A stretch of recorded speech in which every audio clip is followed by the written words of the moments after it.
3 जुलैला आहे संकष्टी आणि ही निज ज्येष्ठ महिन्यातील कृष्ण पिंगल संकष्ट चतुर्थी असणार आहे। या दिवशी शुक्रवार आहे। मग या दिवशी पूजा कशी करावी, चंद्रदर्शनाची अचूक वेळ कोणती, कोणते मंत्र म्हणावेत आणि श्रद्धेनुसार कोणते उपाय केल्याने विघ्न दूर होण्याची प्रार्थना केली जाते, चला संपूर्ण सविस्तर माहिती जाणून घेऊया। हिंदू धर्मात प्रत्येक चतुर्थी श्री गणेशाला समर्पित असते, परंतु पौर्णिमेनंतर येणारी कृष्ण पक्षातील चतुर्थी म्हणजेच संकष्टी ही विशेष मानली जाते। संकष्टी या शब्दाचा अर्थच आहे संकटांचा नाश करणारी। धार्मिक मान्यतेनुसार या दिवशी श्रद्धेने व्रत, उपवास, पूजा आणि गणेश नामस्मरण केल्यास जीवनातील अडथळे दूर होतात असं सांगितलं जातं। म्हणूनच अनेक भाविक बुद्धी, विवेक आणि आत्मविश्वास वाढावा अशी प्रार्थना या दिवशी करत असतात। अनेक भाविक वर्षभर प्रत्येक महिन्याची संकष्ट चतुर्थी अत्यंत भक्तिभावाने पाळत असतात। आता संकष्ट चतुर्थीच्या व्रतामध्ये चंद्रदर्शनाला अत्यंत महत्त्व आहे। 3 जुलै रोजी चंद्रोदय रात्री 9:53 होणार आहे। चंद्रदर्शनानंतर दूध आणि स्वच्छ पाणी एकत्र करून आपण चंद्राला अर्घ्य देऊ शकता। अर्घ्य देताना आपल्या कुटुंबासाठी आरोग्य, सुख, शांती आणि विघ्ननाशाची प्रार्थना करावी। त्यानंतर श्री गणेशाला नैवेद्य दाखवून आता संकष्ट चतुर्थीला व्रत कसं करावं, पूजा कशी करावी या संबंधित संपूर्ण धार्मिक माहितीचे व्हिडिओ तुम्हाला आमच्या चॅनलवर पाहायला मिळेलच आणि त्याच्या लिंक सुद्धा डिस्क्रिप्शन मध्ये मिळेल। तरी सुद्धा थोडक्यात पूजा कशी करावी हे जाणून घेऊया। संकष्टीच्या दिवशी सकाळी स्नान करून स्वच्छ वस्त्र परिधान करावी। शक्य असल्यास लाल किंवा पिवळ्या रंगाचे कपडे परिधान करावे। देवघर स्वच्छ करून चौरंगावर लाल वस्त्र अंथरावे। त्यावर श्री गणेशाची मूर्ती किंवा फोटो ठेवावी। त्यानंतर दिवा लावून धूप दाखवावा। हळद, कुंकू, अक्षता, लाल जास्वंद किंवा इतर लाल फुलं बाप्पाला अर्पण करावी आणि विशेष म्हणजे बाप्पाला 21 दुर्व्यांची जोडी अर्पण करावी।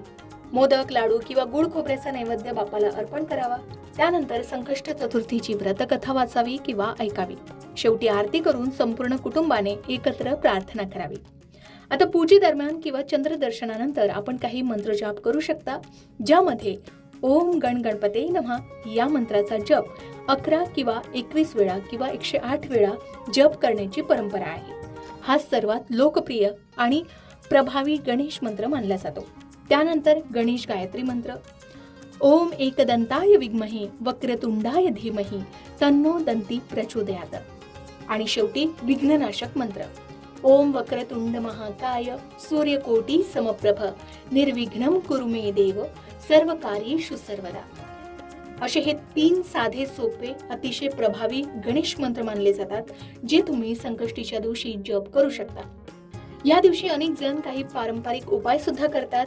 जर मुलांचा अभ्यासात मन लागत नसेल तर श्री गणेशासमोर बसून गणपती अथर्व शीर्षाचं पठण करण्याची प्रथाही आहे। मानसिक शांततेसाठी चंद्रदर्शनानंतर आपण ओम सोम सोमाय नमः किंवा ओम सोमाय नमः या मंत्राचा जप करू शकता। त्याचबरोबर कार्यात वारंवार अडथळे येत असतील तर श्री गणेशाला 21 दुर्वा अर्पण करून अन्नदान किंवा गोड पदार्थांचं दान केलं जाऊ शकतं। त्याचबरोबर संध्याकाळी तुपाचा दिवा लावून संपूर्ण कुटुंबाने एकत्र येऊन आरती करून घरात भक्तिमय वातावरण निर्माण करावं, ज्यामुळे बाप्पाची कृपा कायम आपल्या कुटुंबावर राहते असं म्हटलं जातं।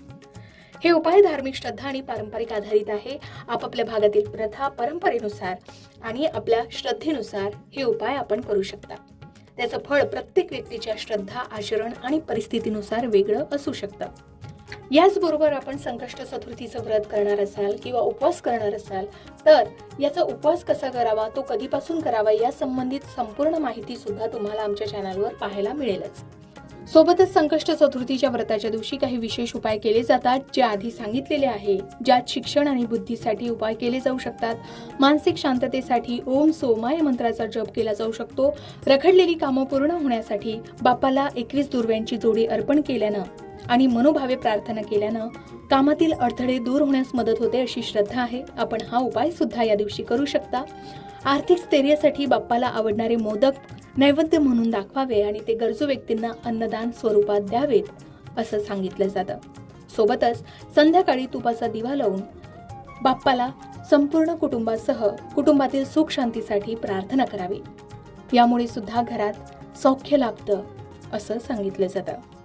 या दिवशी नेमकं काय करावं तर श्री गणेशाचे नामस्मरण करावे, शक्य असल्यास उपवास करावा, सात्विक आहार घ्यावा, गरजू व्यक्तींना दान करावे, राग, वादविवाद आणि नकारात्मक विचार टाळावेत, तामसिक अन्न आणि मद्यपान सेवन करू नये, खोटं बोलू नये, कोणाचाही अपमान करू नये, पूजा पूर्ण होण्यापूर्वीच उपवास सोडू नये, देवपूजेत घाई करू नये.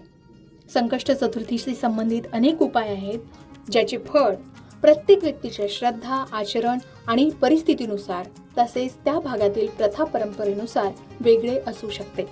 मग 3 जुलै रोजी येणारी निज ज्येष्ठ संकष्ट चतुर्थी ही कृष्ण पिंगल संकष्ट चतुर्थी असणार आहे आणि ती अतिशय महत्त्वाची मानली जात आहे. या दिवशी रात्री चंद्रोदय 9:53 होणार आहे. विशेष म्हणजे या दिवशी शुक्रवार आहे, म्हणून आपण देवी लक्ष्मीला प्रसन्न सुद्धा करू शकता. मग तुमच्या घरी या दिवशी कोणती विशेष परंपरा पाळली जाते? संकष्टी चतुर्थीचं व्रत तुम्हीही करता का? कमेंट करून नक्की सांगा. अशाच प्रकारच्या माहितीपूर्ण व्हिडिओसाठी लोकमत भक्ती चॅनलला नक्की सबस्क्राईब करा आणि बेल आयकॉनला क्लिक करा, म्हणजे आमच्या नवनवीन व्हिडिओचं नोटिफिकेशन तुम्हाला मिळत राहील. तसेच योग्य आध्यात्मिक मार्गदर्शनासाठी लोकमत भक्तीच्या फेसबुक पेज आणि इन्स्टा पेजला लाईक आणि फॉलो करायला विसरू नका.